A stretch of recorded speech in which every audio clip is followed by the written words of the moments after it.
Okay, welcome back to another episode of Third and 23. I'm your host, Alex, here to bring you another college football pick and prediction video. This is week 4 of the college football season.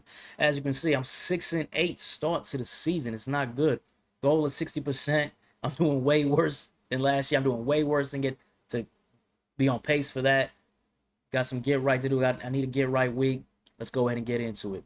Week 4 of the college football season. We're going to kick it off. 6 games in this video. We're going to kick it off with Friday Night Football, Iowa visiting Rutgers. Iowa's a 2.5-point favorite. No real line moving this one, 2 to 2.5. There's probably not a lot of money in this one. Iowa, Rutgers, who's really going to watch this game? But that said, you see an opportunity, you got to take it. So first, I look at the Rutgers side of the ball, and this is what's going to decide it for me too. It's going to be Rutgers' offense. Ethan Kaliakmanis, 9.6 yards per attempt this season. You could say he's cooking. Reality is they played the Ohio Bobcats, who they only beat by 3. But Ohio was looking like a really strong mid-major all of a sudden. Miami of Ohio, they blew out. Norfolk State, overmatched opponent, they blew them out. So you haven't really played anybody. So can Kaliakmanis get it done against a real team? You look at the other side, and you're looking at Iowa's what they always are. Great defense. Starts on the back end. They only really played one real opponent, Iowa State. They went against Rocco Beck. They lost that game 16-13. But Rocco Beck only had 134 yards passing. Rocco Beck is better than Ethan. That's not even close. And this secondary was able to contain him. And they've got experienced players in the back. And TJ Hall, Deshaun Lee at the corner, experienced good corners. Entringer and Wankba, I probably pronounced his name wrong, but at safety, this is a deep, experienced, talented secondary for Iowa. And then you need pass rushers to help out your DBs, right? So what you got? Max Llewellyn and Ethan Hurkett at defensive end. Both of them that's a great bookend tandem they got at edge rushers. And then when you look at Rutgers again on the offensive line, they're down to maybe their 4th string left tackle. If it's not their 4th string, it's going to be their 3rd stringer, which is Tyler Needham. They're saying he's questionable for this game. Not sure if he's going to play, but even when he has played, he's struggled against bad teams.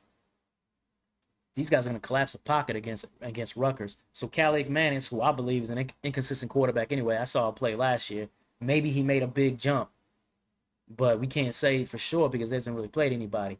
But in this kind of situation, with these edge rushers going to get after him against and have a secondary that's good enough to contain their wide receivers, which, by the way, Ian Strong, their best wide receiver, he's questionable for this game.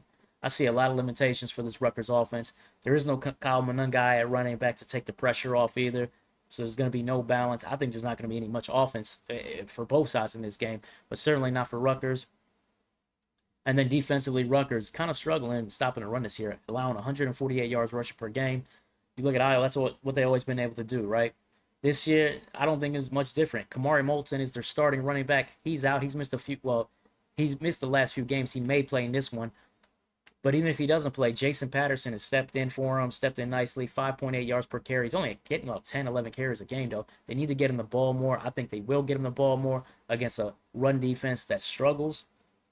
Rutgers also struggles containing mobile quarterbacks, and while I think Gronowski for Iowa is not a good passer and those receivers aren't very good, he's got some deceptive mobility. He can catch you off guard and take off around the edge for some key first downs. So I like Iowa's running game to get going in this one. That's how I see Iowa being able to score. I don't see Rutgers being able to score much in this one. So go ahead and give me Iowa. I'm going to go ahead and lay the 2.5. Moving on to the next game, we've got SMU visiting TCU. Battle of Dallas, right? SMU out of Dallas, TCU out of Fort Worth. TCU comes in this game as a 7-point favorite. This one up from 6 to 7. I'm trying to think why did it go up? Is it because they're at home? Is that why the money's going in on TCU?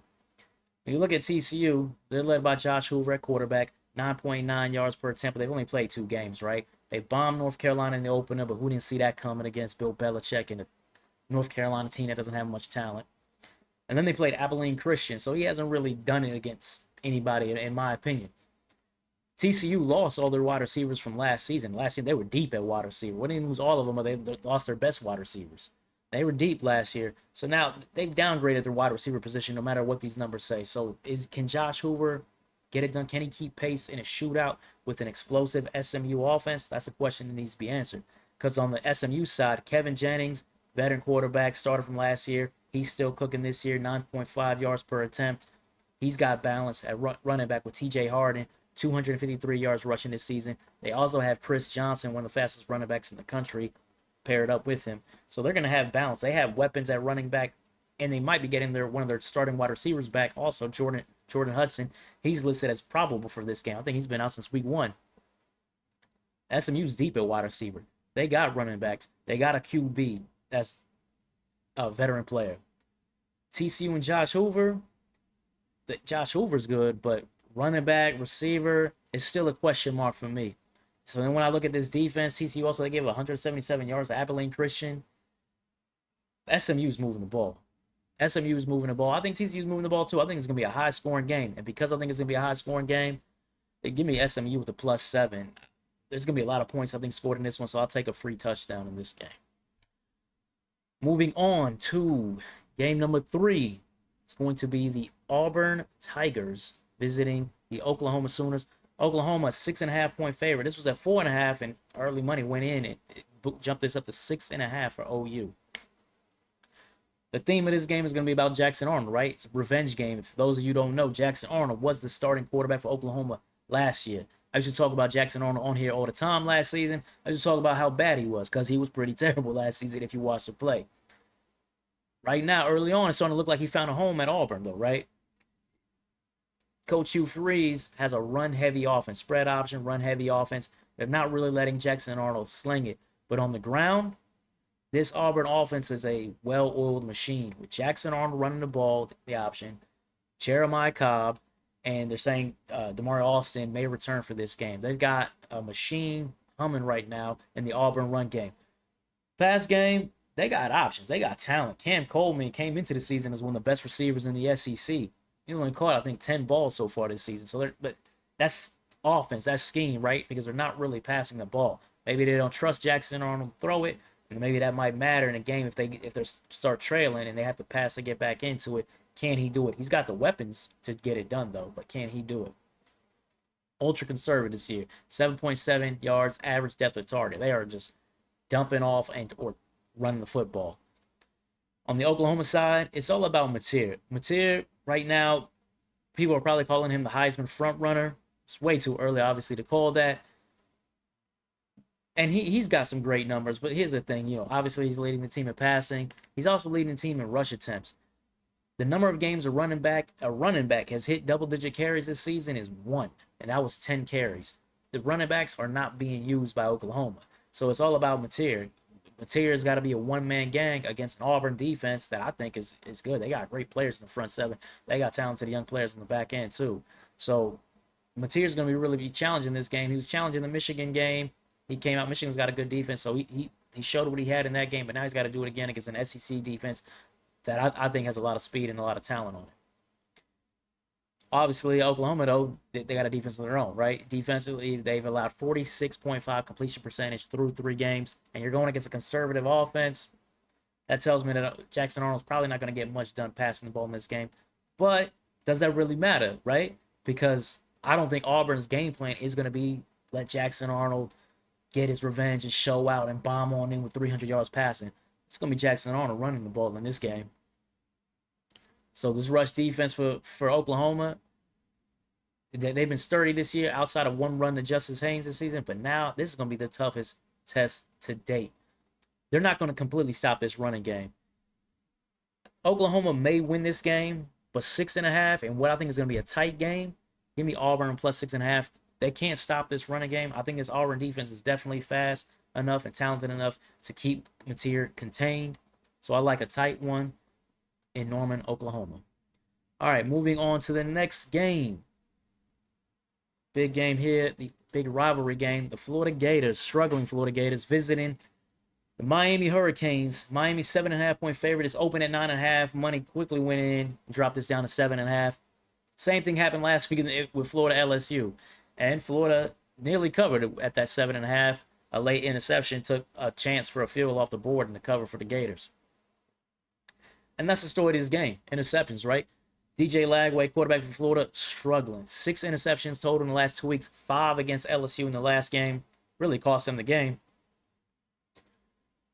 He didn't get any practice time in the offseason. Spring practice, fall camp. He didn't start practicing fall camp until about 2 weeks left before the first game of the season. And it's shown. He looks like a quarterback who's still trying to find his feet. The rest of the team is hurting because of it because they're losing games because of it. But that said, Florida still got a lot of talent on his football team. At running back, Jaden Ball, he's averaging 6.6 yards per carry. He averages 60% broken tackles per carry this season. He's been a monster and a machine so far this season. Probably needs to get the ball more if the quarterback is going to continue to struggle. Defensively for Florida, they've quietly been strong. They held LSU to only 10 offensive points. They held USF to 18. I mean, you hold USF to 18, you should win that game by 30, right? Especially when you're playing at home. The big question for Florida, though, is have they given up? You know, you never know. You're not in the locker room. You don't know if the team is mailing it in after 2 losses with the embarrassing one to South Florida. But now they got to go in against a rivalry team, a rival school. Maybe that gets them up. We can't really tell. I'm going to go into this game assuming they have not given up yet. On the Miami side, they've looked good. Before the season, I had Miami as one of my overrated teams, right? I said they are not their preseason top 10, and they're not a legit preseason top 10 team. I still feel that way. I mean, I know that they're playing well, but there's something about them that I just don't trust. They beat Notre Dame by 3 in the opener, but that's CJ Carr's first game of his career. Played in week 6, that game might have went a different way, but it is what it is. Miami's led by their pass rush, so pass rush is legit. Ruben Bain, Akeem Mesidor, these guys are legit, and that's going to be probably the deciding factor in this game. If they're collapsing the pocket, Miami's going to probably win this game. If they're not collapsing the pocket, Florida might find their footing. DJ Lagway especially might find his footing and passing the ball in this game. Carson Beck, he's been on fire this season, 79 completion percentage to start the year. And Mark Fletcher has also been outstanding. I believe he's averaging over 6 yards a carry this season as well. So the backfield for Miami's been doing it. It's kind of some no-name wide receivers right now doing it for the Canes. But Carson Beck, he's cooking. He's been accurate this year, so you got to give it up to them. And defensively, I believe their secondary can be had. Their secondary's had some issues. But the run defense, holding teams, Notre Dame and South Florida, to 2.4 yards per carry. So that's going to be a test for Jaden Ball. But Jaden Ball ran well against LSU. I think he can run well in this game as well. And because of that, because I believe talent for talent, play for player, and the Florida Gators are better than Miami. Go ahead and give me Florida with a plus 7.5. I don't know if they're going to go down there and win the game, but I think they're going to keep this close. I think they're going to show a lot of fight in this one. All right, moving on to the next game. We've got Arizona State visiting the Baylor Bears. Baylor, 2.5 point favorite. This went down from 3.5 to 2.5, so maybe some people lean on Arizona State. Baylor's been tested this year, right? Baylor opened the season with Auburn. And in that game against that Auburn defense, I believe is good. We saw Sawyer Robertson go off. 400 that game? Sawyer Robertson went off against SMU too. Sawyer Robertson's been cooking this season, 7.9 yards per attempt. He's 1,000 yards and 10 touchdowns in 3 games. They got a deep wide receiving core led by Josh Cameron at wideout and Michael Trigg at tight end, but they got other players at wide receiver as well. Been making plays this year. So this is a deep, explosive passing game for the Baylor Bears. Can the Arizona State secondary keep pace with them? When you look at Arizona State's passing game, can they keep pace with them? When you look at Arizona State's passing game, they've been struggling. Sam Levitt, 58% completed passes this season, 6.1 yards per attempt, 5 to 3 touchdown ratio. He was terrible against Mississippi State. I believe he had 80 yards passing that game. And one of the problems is they got one guy. Jordan Tyson has 37 targets this season. The next player has 11. It's Jordan Tyson or bust. And when you have that kind of offense, and you're going against a passing game like Baylor that's going to throw it to a bunch of different players that are definitely going to. Baylor's scoring. Baylor's putting points on the board. You've got to keep pace. And it's on the road. You've got to be able to keep pace. And if you only got one guy that you throw the ball to, and your quarterback's kind of been inconsistent this season, I don't see how you keep pace in this one. This 2.5, it seems a little low for me.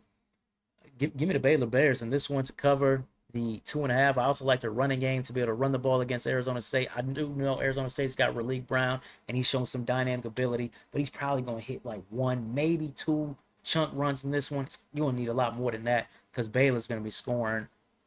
I think Baylor's probably scoring into the 30s and 40s in this game. All right, moving on to the next game. It got final game, 6th game. We've got West Virginia visiting the Kansas Jayhawks. And you probably looking at this game, you're wondering yourself, man, why the hell are you doing this game? And I'm with you. I'm with you. But I mean, I saw the game. I'm doing my model. I'm looking at it and I'm looking at the score. I'm looking at the spread. I asked it right here. Is it price right? 13.5. Kansas Jayhawks a 2-touchdown favorite against West Virginia. My question is why? What am I not seeing? Because neither of these teams are that good, right? So 2 touchdowns seems to be steep. Kansas gave up almost 600 yards of offense to Missouri. Now, Missouri's better than West Virginia, but the point that I'm making is this Kansas defense is not good. This is the featherweight out there. West Virginia, they lost their best player and running back Jaheim White. But last week, Ty Edwards comes off the bench, transferred from Northern Iowa. He runs for 141 yards to help lead West Virginia to the upset win over the Pitt Panthers. And maybe that's part of it, right? Maybe that's part of the reason why it's a 2-touchdown favorite for Kansas, is that this is a classic letdown, right? You beat your big rival. Now you got to go on the road. Maybe you're not completely focused on the game, and that's the only thing I can see in this one. That's why I'm doing this game. I'm doing this a straight wager. I'm putting this on no parlays because the spread makes absolutely no sense to me. These teams are pretty comparable, right? Neither one is any good. Nico Marichal, quarterback for West Virginia. I've been hard on him in the past. I didn't think he could play. I'll give it to him this season. He's playing a lot better. If you watch him play versus zone coverage this season, which Kansas plays a lot of zone, by the way, 70% completion percentage. When you look at Kansas Jayhawks pass defense versus zone, their yard per attempts this season against their top 4 players, so the guys who are actually going to be, the passes are going to be thrown their direction, they're giving up 13.8 yards per attempt this season. Obviously, a lot of that is in the Missouri game, but that said, that plays into what West Virginia can do. West Virginia does have some targets to throw the ball to. So, I mean, looking at it on paper, I mean, West Virginia could win this game. I would think Kansas would win this game. But defensively, they're not good enough, in my opinion, to cover 2 touchdowns. Give me West Virginia with the 13.5. That spread seems crazy to me. But hey, if you're watching this and maybe you see something that I don't see, because this one didn't make any sense to me. But anyways, that wraps it up. 6 games on tap for you. If you're wondering why I didn't do Illinois, Indiana, I just don't know what we know about Indiana yet this season. They haven't played anybody. I think Illinois is a good team. Illinois can go in there and beat them. But we really don't know what Indiana is yet. So this is going to be the first test. So I'm going to be tuned in for that. And then Michigan, Nebraska. In the offseason, I picked this as an upset. I picked Nebraska to beat Michigan. I thought they'd be able to beat Michigan. But I thought Nebraska's offense would look a little better than it has. It hasn't really looked that explosive to me. Michigan's defense is for real. And if Nebraska's offense is going to continue to look like what it's looked like, Michigan can contain them. And hell, Michigan can win the game. So the game is just too hard for me to read, too hard for me to tell. I'm going to stay away from that one as well. So anyways, that wraps it up. If you like the content, please like, comment, subscribe, all of that. Let me know what you think of your thoughts of all of these games. And tune in, or like and subscribe to tune in for more pick and prediction videos. Take care.